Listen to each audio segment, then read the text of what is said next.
Hey, how we doing? Everybody good? I want to welcome everybody that's inside, everybody that's braving the cold outside. We're praying for you. Everybody watching online, we're so glad you're here. I'm supposed to say this phrase. My daughter told me I'm supposed to say this. Expecto Patronum. She said I look like Harry Potter with the new glasses. So there you go. If you don't know what that means, you're better off, okay? Hey, that was just for her. We're really thrilled that you're here. Welcome to all the campuses as we finish up this series we've been in. And this is week 7 of a 7-part series called Joyride. And the bumper kind of says it all, right? The level of joy that we'd like to experience. And it may not look like that in your life, but we're trying to figure out, how do we have joy regardless of our circumstances? Happiness comes and goes, but how do we maintain joy? And so over the course of the last 7 weeks, we have taken this letter that was written in the first century by a guy we refer to as the Apostle Paul. And the apostle just simply means somebody who's had an experience with Jesus and seen Jesus. And then this guy went around and told people about Jesus and wrote letters to churches that he started. And one of those letters is this letter, a letter to the Philippians. And this letter has been preserved over time. It was put together in what we call our New Testament, the second half of the Bible, attached to the Jewish scriptures, which is the Old Testament. And that's the Bible. And in this little letter, sometimes we call it a book, but it's a letter. In this little letter to the Philippians, he talks about joy over 16 times. Now, what's stunning about that is that he's in prison. He's in prison and yet talking about joy. And so if there's anybody who can tell us about joy and yet they've discovered it, in spite of their terrible circumstances, it's this guy. And so we've been diving in to figure out at least one joy principle every single week. And so if you've missed any of these 7 weeks, I'm telling you, go to our website, download the app, watch this at some point and catch up. And let me just tell you this. This is like the public service announcement, all right? I know every time that we talk about, hey, invite a friend to church, invite a friend to church. For some of you, that's incredibly easy. And you're like, I already did 10 times on the way here today. Great. And some of you are like, oh, there's no way. Your palms get sweaty, you get dry mouth, you start to, dry heave. It's a scary thing to talk about church with somebody else.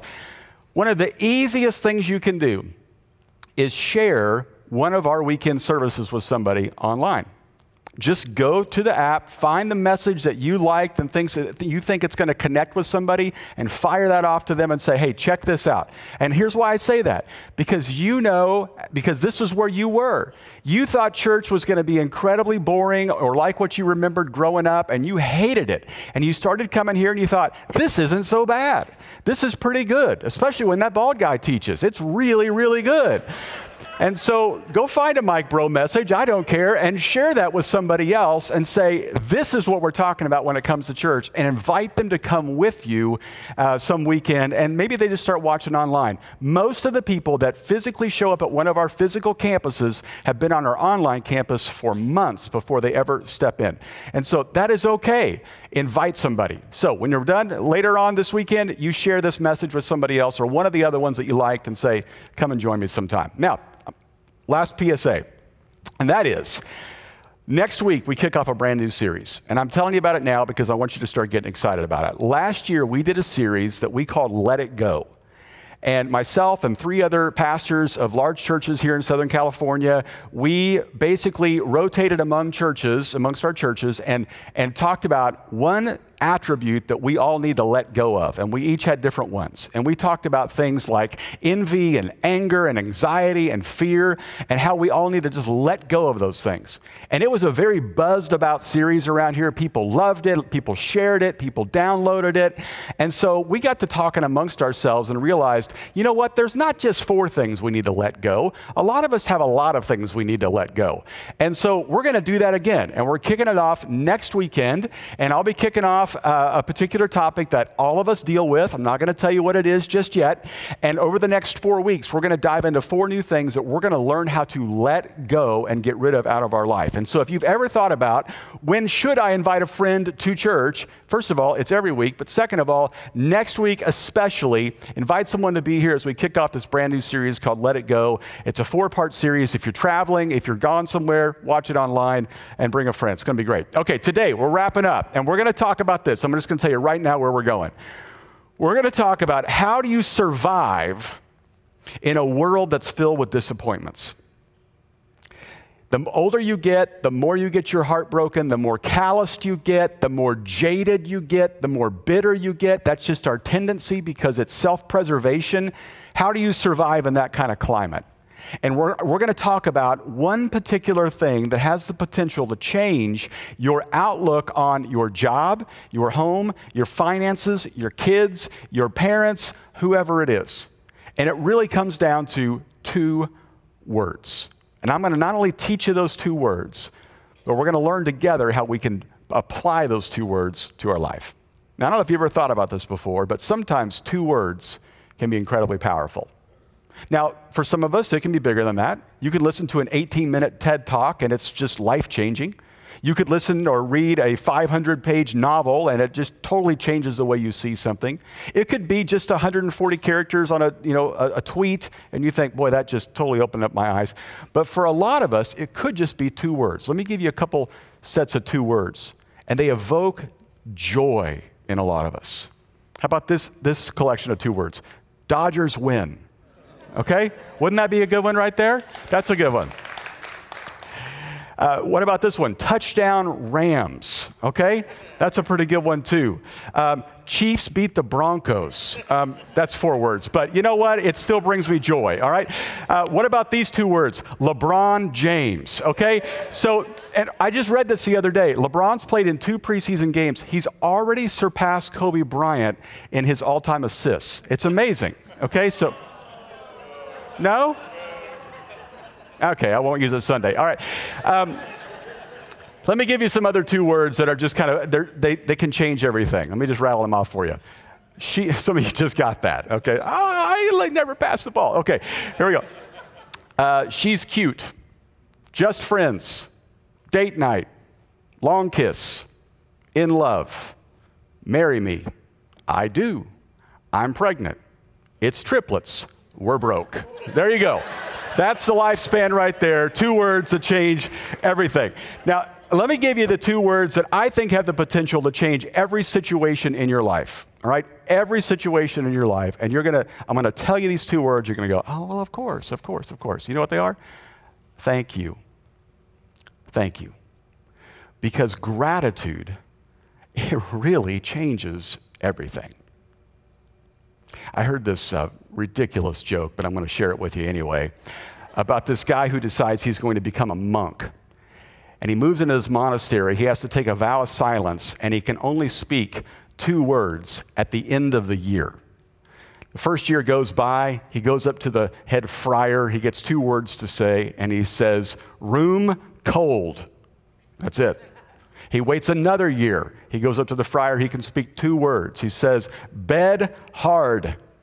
Goes another year, 2 more words. He says, food bad. Another year, goes up to the friar and says, I quit. And the friar says, well, I would imagine you've done nothing but complain since you got here, you know? You like the Kobe joke better now, don't you? Well, that's kind of, I mean, most of us don't sum it up in like 8 words, but a lot of us spend a lot of time complaining. And what we often think is if we complain something to death, that will eventually change and then we'll get happy. But it's actually just the opposite. We get happy and then things begin to change. And our happiness, our joy is directly tied to our gratitude. I don't know if you're a Winnie the Pooh fan or you saw Christopher Robin or any of that, but I came across this quote that I thought was pretty good. It says this, Piglet noticed that even though he had a very small heart, it could hold a rather large amount of gratitude. I mean, that's the kind of heart that I want. And I think that's the kind of heart that you want your kids to have. So I wonder, is that the kind of heart you want to have? So the Apostle Paul writes this letter to a group of Christ followers in the 1st century. And they begin to read it, and they begin to hear him talk about joy and joy and joy and joy. And they keep thinking, he's in prison. He's probably going to be beheaded, which he eventually is. And yet he's talking about joy.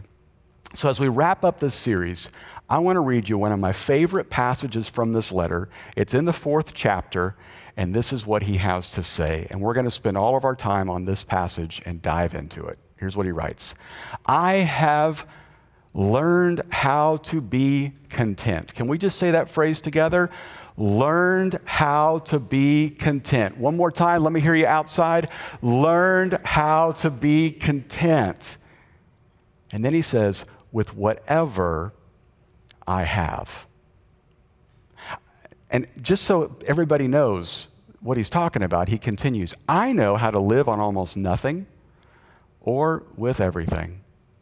I've learned the secret of living in every situation, whether it is a full stomach or empty, with plenty or little. For I can do everything through Christ who strengthens me. Now, even if you're not a churchgoer at all, or you're not sure what you believe about Jesus and all that, you've probably heard that last verse before. And here's why.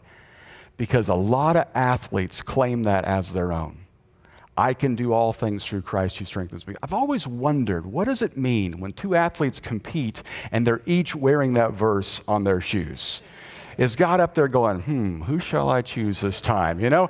And it obviously hasn't been the Lakers lately, but it's coming back, right? And I listen to that verse and I think, yeah, we apply that to all kinds of things we want to do, but Paul is saying, no. It's deeper than that. It's deeper than games. It's deeper than closing the deal. It's deeper than optimism. It's I have learned to be content in any situation because it's Christ who gives me strength.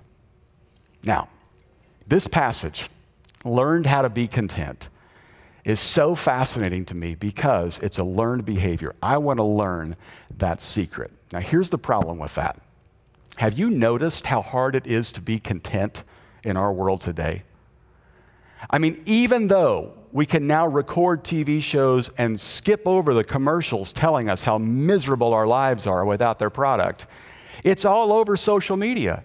And it's not even from advertisers. It's from our friends posting their pictures of how they lost 20 pounds in 3 days, you know, or how they took a vacation again and it was amazing, and their Pinterest-inspired preschool snacks they've made for their kids, and the vegetables they grew out of the box they made out of a pallet they took from behind Albertsons, you know, and they're organic and Freegans and all this, you know, well, just give me a break, right? But you feel so overwhelmed about what you're not doing and what you should be doing. And if you're a parent, you're thinking, there's so much of a better parent than I am. And inevitably what begins to happen is we get into this trap of I'm not good enough, beautiful enough, smart enough, worthy enough, and not blessed enough. And that's when ingratitude starts to fuel a thing we call envy. Take a look at this definition of envy. Envy is resenting God's goodness in someone else's life while ignoring his goodness in mine. Think about that for a second. How much time do you and I spend envying somebody else and being mad at them for what they have going on in their life, and we forget what's in our life? Now, what is the old expression for what envy is? It's the green-eyed monster. And yet, when we talk about envy, we talk about it like it's a silly, childish little white lie kind of thing, a little sin, but it's not a big deal. But yet, when Scripture talks about it, when the Apostle Paul talks about it, he lumps it in with a lot of other sin as well. He says it's right up there with some pretty ugly things like deceit and orgies and hypocrisy and anger and malice and slander, stealing, and even murder. Now, when was the last time we thought our envy on Instagram was the same as a mass murderer? We don't think about that at all. But if envy goes unchecked, it will have all kinds of murderous effects. For instance, envy can ruin your health.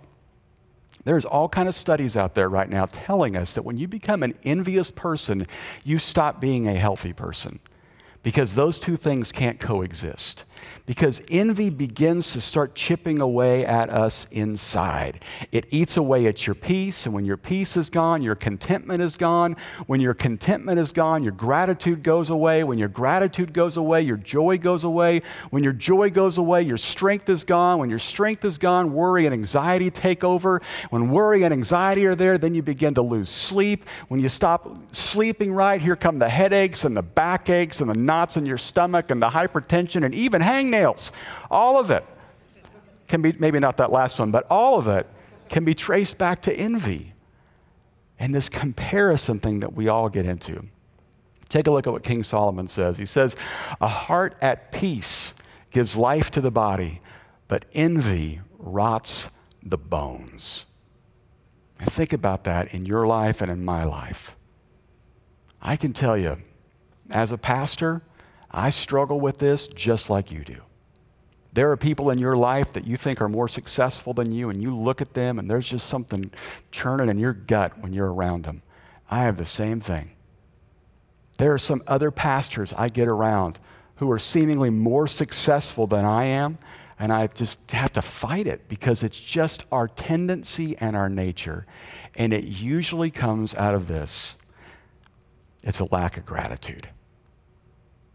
Look what Solomon says about all of us in Ecclesiastes. This is his journal. He says, then I observed that most people are motivated to success by their envy of their neighbors. I'm so glad we don't do that anymore, right? This too is meaningless, like chasing after the wind. In other words, there is no win in comparison. I'm not overstating this. This is a big, big deal. In fact, when you read the Old Testament, the Jewish scriptures that give us kind of the narrative of God creating the world and getting things started, the fall of humanity began with ingratitude. God gives Adam and Eve this huge garden, and what do they want? The one thing they can't have. And it's the demise of humanity. Ingratitude is the catalyst for all my sin. I mean, you think about it. The problem you're having in your marriage right now, you didn't have that problem on your wedding day. You thought that person was the greatest person that God has ever given to you. You thought they complete you. In your dreams, all their dreams came true, and every other cheesy country music line I can give you, right? You just thought they were wonderful. And what happened between then and now when you have that resentment towards them? It's this: I've looked at others and they seem to have a better situation than me. Every one of us that struggles with any kind of a hurt or a habit or a hang-up, any kind of an addiction in our life, can it be traced back to the fact that one day we were perfectly fine until somebody else convinced us that we didn't have the good life, we needed what they had, and we engaged in something that became an addiction for us? And it started with this ingratitude with what I have. Think about this with your friendships. It starts off good, and then we think it could be better. You could say this to me. You could do this for me. And you begin to put expectations on somebody else, and soon it ruins the friendship because expectations are just prearranged resentments. And you begin to let your ingratitude ruin the friendship. And so if ingratitude is the culprit, then maybe gratitude is the cure. So here's our joy principle, our final joy principle of this series. Count your own blessings, not others. There is enormous power in gratitude. It has everything to do with how Paul learned to be content no matter what his situation is. So here's what I want us to do in our time remaining. I want to just give you 3 quick things that I hope will help all of us live this stuff out. Because if I just say thank you more often, you'll say thank you, but with clenched teeth. You'll scroll through Instagram and pray God's wrath on people and then say thank you, okay? And we don't want that. How do you literally begin to live with gratitude in your life? How do you practice this? Well, the first thing is start counting. Start counting. And we're talking about counting your blessings. And you might not have known this, but you may have heard of this song before. But in 1897, there was a songwriter named Johnson Oatman who wrote the words to a very simple yet profound song, and he wrote this for young people to listen to. And it quickly became a top hit on Total Request Live back in the late 1800s, before Carson Daly. Here's what he says. When upon life's billows you are tempest-tossed, when you are discouraged, thinking all is lost, count your many blessings, name them one by one, and it will surprise you what the Lord has done. You know why this is, it's just so difficult for us. I mean, think about this. If you're at a lunch setting, a whole bunch of you just having lunch together, or maybe it's a life group setting and you're all together and you're just sitting there, throw out this icebreaker. Hey, what's your pet peeve? Man, you can't get people to shut up when they start that, right? Because we've all got a list of them. I could tell you 5 right now off the top of my head. And you've got a list of them, I got a list of them, but throw out this question. Count your blessings for me. Whew. Well, it's just difficult to find sometimes because we spend so much time counting other people's blessings or the things that aren't right in our life. So I've learned that when you just start focusing on the blessings, your list starts to get a little longer. And maybe that means you just start counting them. You just start talking in your mind to God about, you bless me with this, you bless me with that. And just write down anything from puppies to pepperoni to pulling your underwear out of the dryer and putting it right on. Whatever it is for you. Oh, I don't know. I've heard things. But you just start counting whatever it is that might make you feel blessed. All right, here's a quote for you. Contentment is not the achievement of all that we want. It's the realization of all that we have already. And we have been blessed. I mean, as tumultuous as our country feels right now, we still live in America. As difficult as your situation is right now, you make more money than 80% of the world. As bad as you might think it is. As difficult as your life might seem, there is still a God that loves you and Jesus who died for you so you could spend eternity with him forever. We could just start there and be done, but there's so much more. So start counting. Here's the second thing. Let's go back to that passage again. I have learned how to be content. Let me ask you this. How do you learn anything? How do you learn how to play the piano? How do you learn how to play basketball? How do you learn how to do ballet? Practice. And so here's what I want you to do. I want you to start practicing saying thank you. It may not be your natural inclination, but practice saying thank you. And you learn contentment by practicing gratitude. When you just start practicing this in your daily life, you begin to figure out how grateful you could be because you begin to see all that God is doing in your life. And sometimes that just takes calming down a little bit and seeing all the good stuff you could say thank you for. And I don't mean just when they hand you your drink at Starbucks, you say thank you. I mean looking people in the eye and saying, I really appreciate you and here's why. And that's tough to discover sometimes. Have you ever been on one of those glass-bottom boats? Maybe it was at Catalina or maybe Hawaii or wherever, and you go in there and you pay the money for it because you saw the brochure, and you can apparently push a button and feed the fish, and it'll be very exciting. And so you get the whole family on the glass-bottom boat, and you're in the cove, you're in the harbor, and you can't really see anything. It's kind of dark. And then the captain takes off in the boat, and you're going so fast, you don't see anything. It's just water moving all over the place, and you think, boy, this is a ripoff. And then you get out there into another area, and when he stops the boat and everything gets calm, boy, you see what is so beautiful underneath the water because it got still. I think for so many of us, we can't even recognize what we could be grateful for because our lives are going so fast and everything is surface level, just trying to get more stuff done and cram more into our day. Years ago, I was told, make sure you have dinner with your family. So I started doing that. As many nights as possible during the week, try to have dinner with the family. But then I was told, you know what, engage in conversation, have a few questions. And so I've got a couple of questions like, what were your highs and lows of the day? And let's go around the circle and talk about that. And we do that. But I don't know if you're like me. Sometimes I'm just kind of checking off the boxes. Having dinner? Yep. Question? Yep. What time's the game on? But when I stop and I look at my daughters and I listen to what it is they're saying, and I try to make a point to follow up with at least 3 questions, then we get below the surface. And then I see things I am so grateful for. And it becomes easy to say thank you. Thank you for the kind of person you're becoming. Thank you for the way that you made dinner tonight. Thank you for how you're about to go clean up. Thank you for all that you do. It just becomes natural when you just stop. Look at this great quote by this author named Frederick Buechner. He says, "Listen to your life. See it for the fathomless mystery that it is, and the boredom and the pain of it, no less than in the excitement and gladness. Touch, taste, smell your way to the holy and hidden heart of it. Because in the final analysis, all moments are key moments, and life itself is grace." You know, when you read through the Old Testament and the story of the children of Israel moving throughout the land, everywhere that they would go and experience something good from God, they'd build a little altar.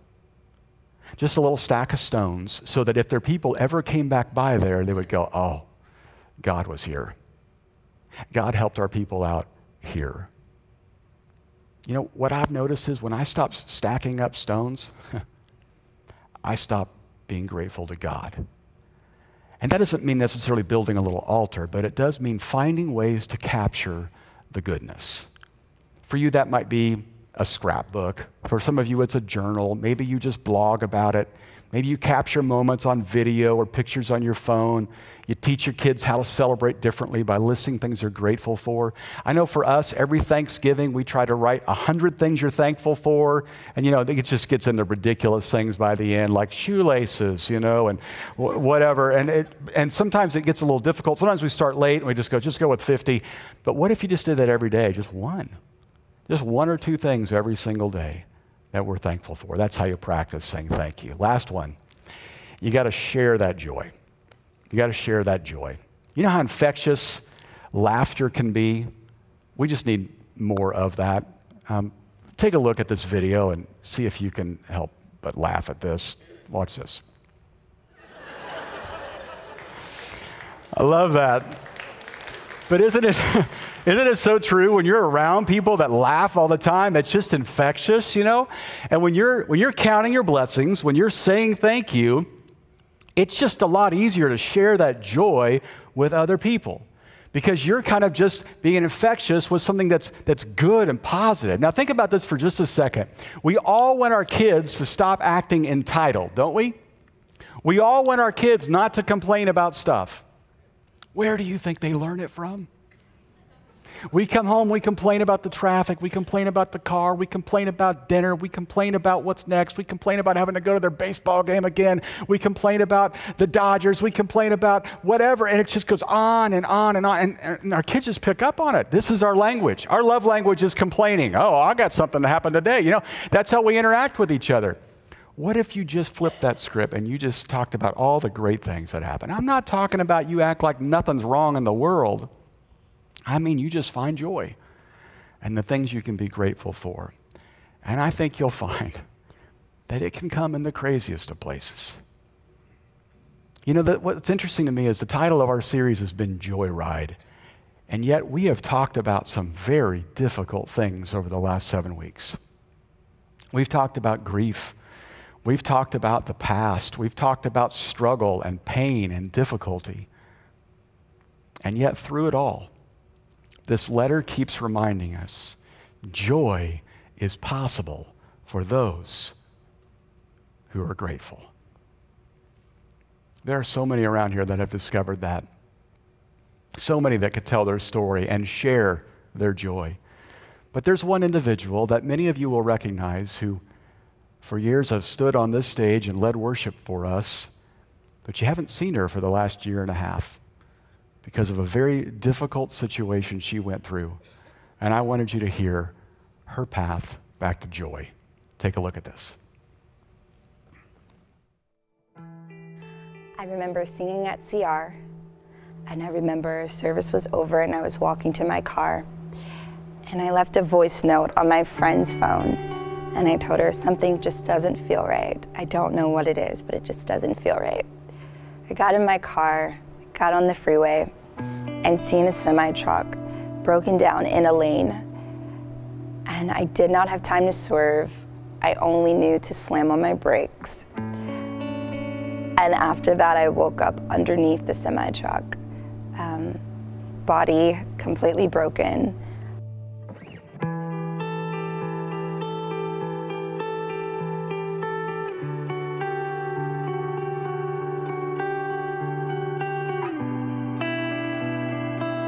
I went into the hospital room and I got off the ambulance, and nurses and doctors were just running around the room, and they were putting me under CAT scans and sending me through the MRI. They were finding nothing on the inside, no bleeding, no punctured organs. And I remember one of the last times they brought me into the room after all of these tests, you can hear a nurse saying, "There's nothing wrong, there's no punctured organs, she's just broken." And I knew in that moment that was God. And though they meant physically broken, I knew that this was a spiritual breaking. I looked down at my legs and I knew that this was the moment God was showing me I've been living halfway in, halfway out. That's a really hard thing to admit, because you want to come across as perfect. You want to come across as I have all of it together. But the truth of the matter is I didn't. And I remember looking down at my legs and knowing that, like, I had to learn to walk again. And I knew in the learning to walk again, physically, that I would learn to walk with God again. And this time it would be pure. And this time it would be real, and not because I have to go. It's because I want to go. Because I'm actually really thankful now. First ride on my new wheels.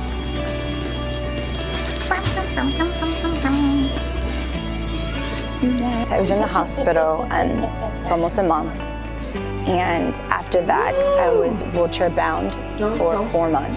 And then I started to walk with walking boots and a walker. I did that for about a month. So after that I was able to take my walking boots off, and I just had to wear like special shoes to like walk around. And so since then the recovery process has been focusing on getting my feet at 100% mobility, also getting my leg back strong, and getting the strength back in my arm. And learning to walk with God all over again. I had to understand the simple parts of Him, meaning obedience. I had to learn the simple parts of Him, meaning just trusting Him, even when it looks like the waves are all around. This last time that I led worship, I sung "So Will I," and when I sing "So Will I," it's like, listen, God, I have none of this figured out. I don't know what I'm doing right now. I didn't know what I was doing for my accident, and I don't know what I'm doing now, but I know you do. I know you know. I know you have my life planned out from beginning to end, and I trust that. So if stars were made to worship, so will I. If nature and science follow the sound of your voice, so will I. And if you gave your life to love these people, so will I. And it's this point where you're like, I completely surrender, none of me and all of you. And yeah.